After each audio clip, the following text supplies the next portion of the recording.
Soy Influencer, el podcast para una generación que vive en las redes del internet. Su mundo abandonó la realidad para tomar.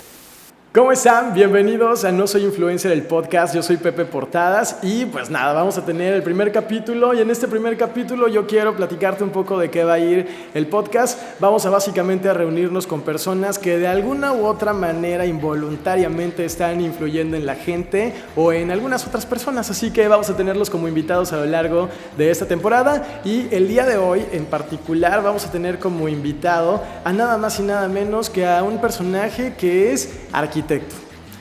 También es maestro y por si eso no te hizo sentir mal con tu universidad trunca, también es comediante. Así que vamos a darle la bienvenida al buen Armando Esparza. ¿Cómo estás, Armando?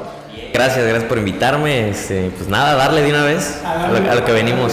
Oye, no, tengo que decirte, Armando, que muchas gracias por abrir un espacio dentro de toda tu lista ocupada de la semana, porque digo, aparte de ser arquitecto maestro, también comediante y seguramente tienes ocupado todos los fines de semana. Y oye, ahorita, para la gente que no sabe, para los que nos están viendo, bueno, Armando es comediante y por esa razón el día de hoy el tema de nuestro podcast del primer capítulo es chistes de la vieja escuela, mano. Ya sé que tú haces stand-up, que de repente no tiene nada que ver con la vieja escuela, pero vamos, al final tenemos todos los que estamos haciendo comedia o intentamos hacer comedia, tenemos inspiración en esa vieja escuela y de algún modo ha sido pues parte de nuestra...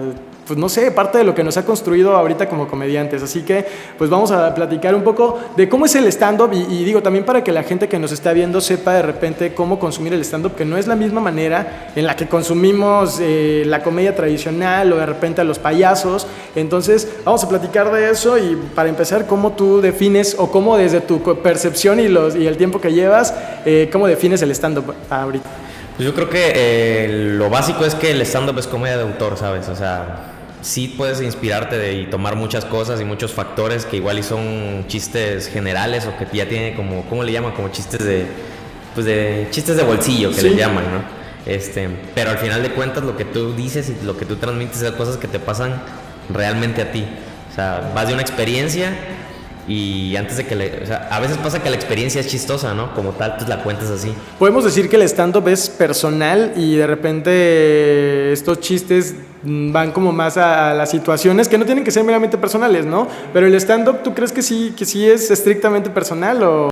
Sí, o sea, en el stand-up no tienes eso que de repente en la comedia tradicional se te armaban un chiste de... había un burro en la selva, que o sea, pues no, porque no viene a tener ningún... Que el burro hablaba, ¿no? Eso voy.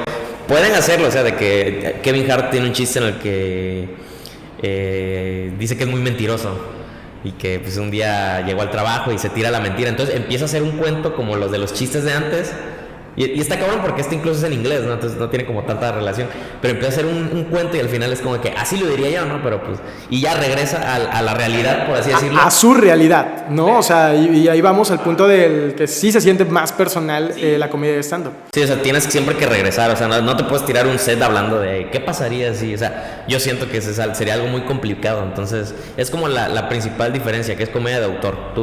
Se supone que tú lo escribes, ¿no? Bueno, y eso, ¿no? También, o sea, decirle de repente a la gente, y creo que de repente este episodio del podcast va a funcionar también justo para que todos entendamos qué es lo que está pasando. Hay mucha gente queriendo hacer stand-up ahorita, como que está en tendencias, como que es la comedia de moda, pero también es cierto que hay mucha gente consumiéndolo, pero hay mucha gente que cree que lo que se sube a hacer uno al escenario es completa improvisación. ¿Sabes? La gente cree que el personaje que está arriba del escenario standupero, el más famoso que tú quieras, un Richo Farrell, una Sofía Niño de Rivera, ¿qué te digo?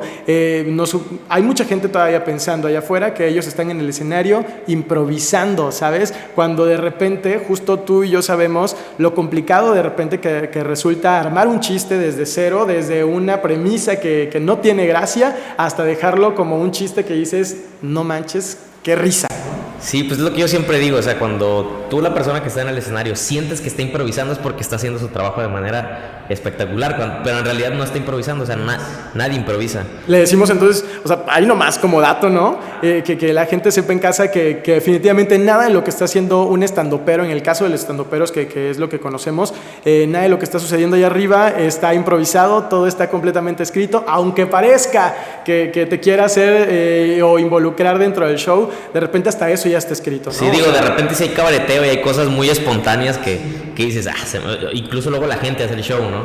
Pero vamos a decir que es una habilidad que no todos los comediantes tienen, o sea, el impro no es una habilidad que tengan todos los comediantes. Esa es otra cosa, que igual desde fuera se ve súper sencillo hacer improvisación. Yo cuando empecé decía, tenía 5 minutos de rutina, ¿no? Y yo, hoy me quiero hacer, yo en mis chaquetas mentales, ¿no? Hoy me quiero hacer 10, güey. Voy a tirar esto, voy a alargar este chiste, voy a hablar más despacio, no creo que haya pedo. Obviamente sí lo hubo, muertísimo. Pues no hubo risa. O sea. Para nada, porque llevas un ritmo. Pero pues yo quise inventar, ¿no? Y dije, y pues me tiro, ¿cuánto de cabareteo que te gusta? Unos 5 minutos, tranquilo. 4 minutos. Y ya empecé, ¿qué onda? Porque uno piensa de repente que es nada más, ¿cómo te llamas? Y ya todo va a fluir. Sí, pero justo, o sea, creo que el punto de repente en la comedia, aunque no me gusta mencionarlo así, pero pues de repente algunas personas así lo definen, que al stand-up como una comedia inteligente, ¿no? Una comedia... Es muy de mamador, ¿no? Es muy de mamador decir que es una comedia inteligente, pero lo que sí es cierto y hay que reconocer que de repente sí es una comedia en la que sí tienes que tener mucho contexto, tienes que tener mucha cultura general, porque de repente sí hay... Porque es tan personal que de repente puede llegar a ser tú como, no sé, arquitecto, tener el argot de un arquitecto o si no lo tienes, porque de repente podría ser difícil de entenderlo, vas a tener situaciones que son muy personales de un arquitecto, ¿sabes? Entonces, para eso tengo que tener yo el mínimo conocimiento para poder entenderlo, porque si no, no funciona. Entonces, vamos, también decirle a la gente allá afuera que es parte del trabajo de uno mismo consumir la comedia. Sí, pero también ahí es parte del trabajo mismo en el cual tú eres experto en un tema y hacérselo digerible a cualquier persona del público, y es donde también se hace como que es la chamba de hacerlo sentir fácil. Código común, sí, código común, exacto. Ahí nomás, el dato ahí te lo dejo.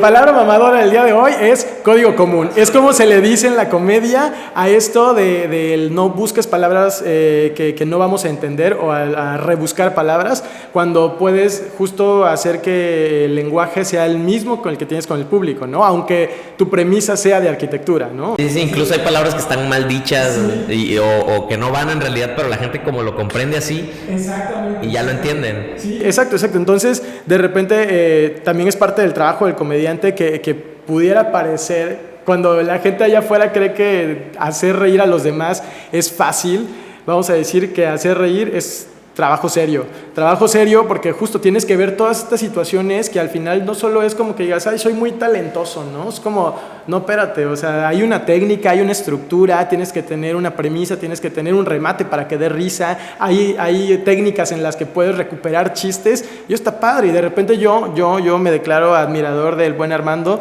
de lo que haces justo cuando regresas un chiste y regresas a un remate, y digo, como maldita sea, de eso ya me reí y me estoy volviendo a reír, desgraciado, ¿sabes? ¿No? Que ya nos conocemos nuestras rutinas a veces, pero siempre está como porque siempre justo, y hay un texto hecho, pero la dinámica con el público, lo que esté sucediendo, si ese día hizo un chingo de frío, si hizo calor, si ese día chocó a alguien, entonces se lo imprimes todo al chiste que ya tienes, pero le da una vuelta bien cabrona, y además a la gente le encanta eso. Bueno, al ser humano, creo yo, güey. Aunque suene mamador, que las cosas así circulares, güey, esas películas que empiezan con el final, güey. Dicen por ahí incluso que no podríamos vivir sin reír. Entonces, de hecho, dicen que el día que haya un apocalipsis, los últimos que nos vamos a morir vamos a ser los que hacemos reír, porque la gente necesita, güey, este desestrés. De repente también es justo decir, porque ya vámonos un poco a la parte incorrecta de la comedia, en el punto de que hacemos la comparación con la escuela, la vieja escuela, ¿no? Que de repente recupera chistes en los que dices, híjole, tío, ¿no? Ya no es por ahí, ¿no? Sí, ¿no? Ya no está. Sí, de reírnos de situaciones que antes sí daban risa, y no vamos a satanizarlo, digo, sí daba risa, de repente chistes misóginos, o sea, y creo que negarnos a eso sería también quitarle visibilidad a la lucha que han hecho las mujeres, pero vamos, el punto es de que ha existido y creo que al final ha evolucionado, ¿sabes? Y creo que la vieja escuela, no sé tú, yo lo definía así, como este punto que es situacional, pues eventualmente el stand-up va a ser la vieja escuela. ¿Me explicó? Y lo platicábamos ese día. El otro día, ¿no? Y lo comenta Ricardo Pérez, ¿no? El de la cotorriza. Se dice, tarde o temprano nosotros vamos a hacer ese viejito retrógrada, güey. Que ahorita es como de que, ay, como que se ponen a bailar así. Ahorita somos muy transgresores en el escenario, ¿no? Ahorita somos el comediante transgresor, el comediante atrevido, pero en su momento vamos a hacer... ¿Pero qué sigue de la comedia? Y va a haber videos, ¿no? Y mira las mamás que decían de mi abuelo, güey. Exacto. Sí, o sea, vas a hacer, o sea, que te digo, ese otro comenta de, o sea, ¿cómo que ahora bailan así bien pegados, no? Y ya luego dice así, ¿qué va a seguir, no? Así las orgías familiares, ¿no? Y el vato va a ser, no, en mis tiempos, pues sí, fajábamos y todo. Y era normal, ya, ¿no? Así como, yo fajaba con mi mamá, no pasaba nada. Así es, ¿no? Siempre va a llegar como ese... Imagínate, ojalá que no, Dios elimine este planeta antes de que eso pase. Ojalá que se pause, güey. Ojalá que esto sea el límite de la humanidad y que esto haya sido lo peor que hayamos hecho, pero vamos, eventualmente si sucede como lo natural dice que va a suceder, nos vamos a convertir en la vieja escuela también. Sí, claro. Y digo, o sea, igual justo como mencionamos ahorita, no es como que esté incorrecto lo que se decía antes o esté correcto, solamente que comprendemos que es comedia, güey. Esto no es una misa, ni nosotros somos sacerdotes o pastores, pues, o sea, somos comediantes que estamos... Bueno, yo sí, pero no en el escenario, ¿sabes? Espero que no hagas ese tipo de cosas cuando estés dando clases, ¿no? Pero vamos, la gente de repente sí escucha un chiste de nosotros, de las actualidades, ¿no? Que de repente sí hablas de caca, ¿no? O hablas de cosas que son bastante inusuales. Yo, por ejemplo, no me vayan a ver, tengo un chiste donde hablo de que hay gente que tiene sexo con animales, ¿no? O sea, y aunque de repente sea esto incómodo de mencionar, es completamente real, pues, o sea, está pasando. Y que no lo diga yo no va a hacer que deje de pasar o que pase, ¿no? O sea, entonces de repente justo yo me encuentro en esa situación en la que digo como del perdón si incomodo a alguien, yo vine a hacerlos reír, güey, ¿sabes? O sea, y voy a usar cualquier recurso para hacerte reír, ¿no? De repente, y creo que es válido. Sí, y también lo que pasa con la vieja escuela, siento que incluso es una habilidad que no tenían, el poder de hacer. No es como que, no, yo soy muy limpio, porque tú los ves fuera de cámara y son personas igual bien majaderas. Tienen su esposa y sus hijos, ¿no? Y sus hijas, o sea, es como de... Pero ellos incluso lo aplauden, así como que se les escuchan bien bonitas las groserías. Le decía el otro día Teo González a los de la cotorriza. A mí me encanta, o sea, yo los consumo, pero yo no puedo hacerlo, me da envidia, pero, o sea, yo miento madres también y de repente la banda como que no, la comedia de antes, sí, no decían groserías y así. Sí las decían, pero no en escenario, o no sabían cómo llevarlo por el... De repente, ¿sabes qué es lo que pasa? Y creo que eso es lo que ha cambiado el público. Yo insisto mucho en el público, ¿por qué? Porque al final nosotros somos reflejo de lo que el público no puede decir. Lo que el público no puede decir es lo que... Por eso paga por ir a vernos, ¿sabes? Por eso la gente paga un boleto para ir a ver a Armando Esparza, porque Armando Esparza yo sé que va a hablar de sus pedos de cuando era morrito y tuvo que ser el perro igual que yo, pero yo no tengo el valor de venir y contárselos, ¿no? Él sí, vamos a reírnos mejor de él. Entonces, antes la gente no tenía la necesidad de estas catarsis como las tiene ahorita, güey. Somos una sociedad que vive bajo estrés, que vive bajo situaciones que dices como, güey, quiero un desestrés, quiero que alguien por mí venga a decir cosas incorrectas y ¿qué tal? Buenas tardes, aquí está Armando Esparza, ¿no? Entonces para eso estamos y esa creo que es la chamba y para lo que estamos y creo que por el tiempo que ha pasado la comedia ha funcionado para eso, pues, y sigue funcionando, va a funcionar para toda la vida porque cada vez estamos más tristes, güey. Sí, o sea, ha existido desde siempre, entonces yo creo que sí es como ese punto en el que la comedia tradicional que le llaman, rompió igual, o sea, ¿sí? En un público totalmente nuevo, porque pues la gente ya venía con otras ideas, o sea, de repente es como que es que antes no decían groserías, ¿no? Y escuchas el chiste, estaban dos putitos, ¿no? Es como... Claro, y es como... Desde luego, qué triste, güey, qué triste que tengamos esa percepción. Pero bueno, o sea, digo, al final llegamos y empezamos a concluir de que todo depende, pues, de quién nos consume y para quién vamos. Al final somos productos que puede gustarte o no, ¿sabes? Y somos como unas sabritas, pues, habrá alguien a quien le guste. A quien le guste, tu sabrita de especias con crema. Exacto. Habrá alguien a quien le gustes, ¿no?